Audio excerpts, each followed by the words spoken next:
All right. Hello, everyone. Welcome to another edition of Ask a Maker Educator. I'm Danny, the Education Community Coordinator here at Maker Ed, and I am super excited to have an amazing Maker educator, librarian, media specialist, consultant, author, a little bit of everything. Today we have the awesome Laura Fleming here to talk with us about how to choose great materials for your makerspace that are going to be awesome things for your community to use. And to tell us a little more about all the awesome work she does, I'll let Laura take it away. Well, first of all, Danny, I just want to say thank you for having me on as a guest today. I am completely honored, as Maker Ed is certainly an organization I look to for mentorship and information almost on a daily basis. So thank you. I'm completely honored. Yes, I'm Laura Fleming, Library Media Specialist in New Jersey.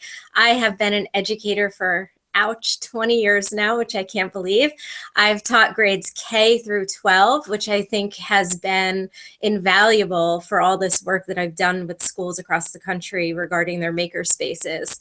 That experience has definitely come in handy. In addition to being library media specialist, I am also the author of a book on maker spaces called Worlds of Making: Best Practices for Establishing a Maker Space for Your School. And I do lots of speaking and consulting and professional development and all those great things. Great things indeed, and lots of them. And we will definitely share out how to find access to all of those great things. If you're out there watching and you want to be part of this chat and you have questions that you are just dying to ask, please do. You can use the chat box on the side of the YouTube video, or also tweet at makered.org or use hashtag makered, and we will share your questions with Laura. To get started though, Laura, let's just dig into kind of some of these questions around what are the things we want to have in our makerspace. How do you choose them? To start off with, how do you go about choosing things that are really going to be exciting and interesting for your students in your community? And how do you make sure it's really specifically geared towards the kids and learners you work with? Well, first of all, I just want to say how much I love this topic because I think it's such an important topic. And I think it's one that a lot of schools tend to gloss over. And they're very quick to run out and buy the things that they hear most often about and the things that other maker spaces have. I receive inquiries all the time from schools all over. And usually their first question for me is they tell me how much money they have and they want to know from me what they should buy. And I say, wait, there's a whole planning process that needs to come before you can determine what to buy for your makerspace. And I certainly can't determine that. So that's really where a lot of my work centers with schools is guiding them towards that process to make sure that they make informed decisions when selecting products for their makerspaces. As far as targeting the students, the process that I use to plan a makerspace begins with understanding your learners. In my opinion, without the voice of a learner, you have nothing more than a bunch of stuff in the corner. So I think that's a critical part. I think it's the number one step that schools need to take when planning their makerspace is talk to the kids. Another thing people say to me all the time is, I purchased things for my makerspace that I thought the kids were going to like and they didn't. What happened? Or how do I know what products to buy for the girls that will appeal to the girls and bring them into my makerspace? And I always ask those schools, well, have you asked them? And most of the time they haven't. So my planning process begins with just that, the voice of the learner, taking time to understand the kids, talking to them about their wants, their needs, their interests, and making them a part of the entire planning process, which is super empowering. Definitely. And so what do those conversations usually look like? Or do you have an example from your own experience you could share of what one of those conversations with a learner kind of looked like, or the types of questions you asked to draw out those ideas? Yeah, I think with every school that I work with, they do it in a different way. And I'm all about that. I strongly believe in following that process in a way that works best for each school community. So some schools that I've worked with survey their students in a formal way. They put together a questionnaire or a Google survey and they push it out to the entire student body and ask them questions about their wants, their needs, their interests. For example, what are their hobbies? What do they enjoy doing outside of school? What do they wish that they had time to do inside of school that they don't have time to do? What are some things that they enjoy doing inside of school? All those kinds of questions to kind of uncover their passions and their interests and their wants and needs. And I've worked with other other schools who have done that much more informally, just having conversations with students. In fact, that's how I did it when I first started at New Milford High School. I was brand new there, and nobody was using the library at that point. So I actually left the library and I walked into the hallways, I walked into the cafeteria, and I just started talking to kids about what they were interested in. So everybody does it in a different way. I've seen people even just ask the simple question, if you could make anything, what would you make? And I've seen a lot of schools develop bulletin boards around that question and displays around that question, interactive walls around that question. So there's all different ways to do that. Again, it's about doing it in a way that works best for your school community. Yeah, that's great. I think that the individuality of making in general is really important, and that's a really great way to get at that, even down to the most basic planning level, is really having it be this community-based and learner-based experience, which is really important. What kinds of connections have you seen? So maybe drawing on your own experience, let's hear about one of those connections between an interest that you've learned about from a student and how that translated into materials that ended up in the space. Well, I think, in the general sense, to start, I think it's interesting to talk to the kids. Sometimes, especially with our youngest of learners, you get interesting answers that sometimes we're not so sure what to do with. I've worked with schools who have had kids who have told them, well, I want to do things with slime, or I want to do things with mud. And the teachers, don't really know what to do with that. And on the flip side, especially with me being at the high school level, the kids, I am not ashamed to say, know way more than I do about a lot of things. And this is their opportunity to bring some of those things in school to teach not only me, but their peers as well. So I think sometimes when you're getting that feedback from kids, I think it's really important to note that you don't want to discount anything really. Sometimes the silly answers can help you as you plan your space more than you think that they might. In fact, that school that had the students say that they wanted to work with slime, they actually turned answers like that into a theme for their makerspace that they called Whimsy. So they did all sorts of whimsical activities, and they were sort of all of those bits of data that they received from the students, all of that feedback that didn't really fit into any of the categories that they had developed, or any of the themes that they had developed for their space. So they created this new unique theme that ended up being one of their most vibrant and successful themes for their makerspace. And I think on the flip side, with the oldest of learners, I think it's really important for educators to not be afraid of stepping outside of their comfort zone, because sometimes that data and feedback you receive from the kids is about things that you just don't know about. And I think it's the greatest opportunity in the world to learn right alongside your students. And on a daily basis, that role of teacher and learner is interchangeable. Some days I'm the teacher and they're the learner, and most days they're the teacher and I'm the learner. And I think that's a beautiful thing. That's really amazing. I mean, one thing I know I hear a lot about is this sense of it being kind of a challenge for educators who are not used to it, to take that step back and let the kids take the reins a little bit. And from what you're saying, it sounds like for you, materials and the choice around materials has been a really great way to give educators a way to enter that space and take that step back. Do you agree? Absolutely. There's a different role for teachers in a makerspace. It's, you're much more of a facilitator. And, I'm all about creating the conditions to inspire your students to want to make, as opposed to forcing them to make. And I think the more you include students in that process, the more empowered they feel, and the more you create that student-driven learning environment that we want our makerspaces to be. Definitely. And that's, I think that any maker educator, new or old, is going to want to strive for that. And this seems like a really awesome entry point. And so with that being said, this is a really awesome entry point and a really amazing thing. But then the hard question comes up, how do you actually do it? So how do you find a balance between needing to buy these things and that sort of logistical aspects of having things, with the interest in bringing in all these student interests and making it a really student-driven space? Well, it is a balancing act for sure. The student voice is definitely one component of the planning process. There certainly are other things that I look at and that I suggest other schools look at when they're planning their maker spaces. Sure. I definitely recommend taking the time to assess your school community, look at existing programs, curricula, offerings, examining those things to see if there's things that you can pull out of things that are existing in your school in pockets, and offer them, democratize those things and make them available to every student in your school community. It's also a great time to look at standards, unpack the standards and examine them and evaluate them and decide how you want them connected to your makerspace or if you want them connected at all. Sure. I also recommend looking at global trends and best practices, looking at what's happening in the world. Sometimes those are where we get our most innovative themes from.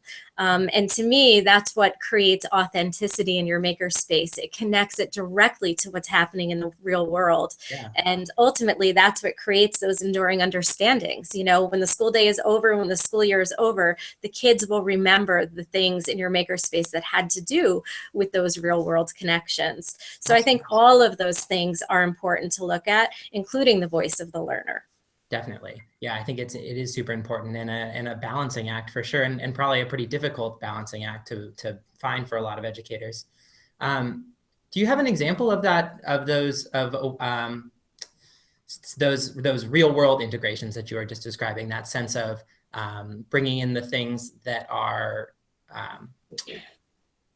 lost track of my own question a little bit there, but yeah, that sense, those things that they're going to go home and continue through into their real life and that are going to carry through and following those real world trends like you're describing. Yeah, definitely. And I'm glad you said the word trends, because I think especially being a connected educator, I'm forever seeing tweets and articles and headlines that have to do with trends, top 10 ed tech trends for 2017. And I'm forever reading those lists. And I think it's important for educators not only to look at those things from an educational perspective, but to look outside of education as well. I'm always reading top 10 business trends for 2017, things like that. Also looking at just what's happening in the news and what's making headlines. Sure. For example, about a year ago or so, I felt like I couldn't read an article, I couldn't open a newspaper or watch the news even without seeing or hearing something about drones. Drones were everywhere. They were in every headline. Yeah. Yet when I looked at what was happening in my school, nothing was happening with drones. So, here's a high interest topic for the kids. And then they come to school and they're asked to forget about it, or it's not addressed at all. So I thought, well, this is a perfect opportunity to bring in that real world connection. Yeah, that's super cool. And how did the students respond to that? Exactly as I predicted. Yeah. And of course, I talked to them about it first, as I often do. And of course, it started with, well, I'll bring in my drone and we could have drone races and we'll build a drone. And, it went from there. So, of course, they've already got their drones at home and they've got these things going on. And just suddenly having that outlet to talk about it, I'm sure was very inspiring for you and them. Absolutely. And for so many kids, that is what gets them excited to come to school. Yep. Those real world connections, things that are connected to their interests beyond just, the subjects in school. Yeah, totally. What have been some other things recently in terms of trends, both in and out of school or education, I should say, that have stood out to you as really awesome and things that educators might consider integrating? Well, I think that's the beauty of this maker movement too, is that it really spans across all sectors and all industries. Not only is it having such a huge impact on education, but really it's having an impact on every industry you could name, from the food industry to manufacturing. The sky is the limit. So I definitely encourage educators to think outside the box and to look at all of those things when choosing themes and topics to integrate in their makerspace. Just to give you a quick example of something food related, molecular gastronomy was a theme of ours. I started to read all of these news articles. I'm such a foodie, about all of these restaurants that, cook in this way and all of these different kinds of, neat foods. I remember watching a food show one time where someone was having a bagel and cream cheese that was made out of like this foam that you drink, it's really like this really innovative way of cooking. Yeah. So we did some molecular gastronomy right in our makerspace, and it was a great way to be able to collaborate with our culinary science classes, who kind of took the lead, you know, and it really empowered them to become leaders in our space. And they led some activities in our space, and they all of a sudden became like the molecular gastronomy experts in our school.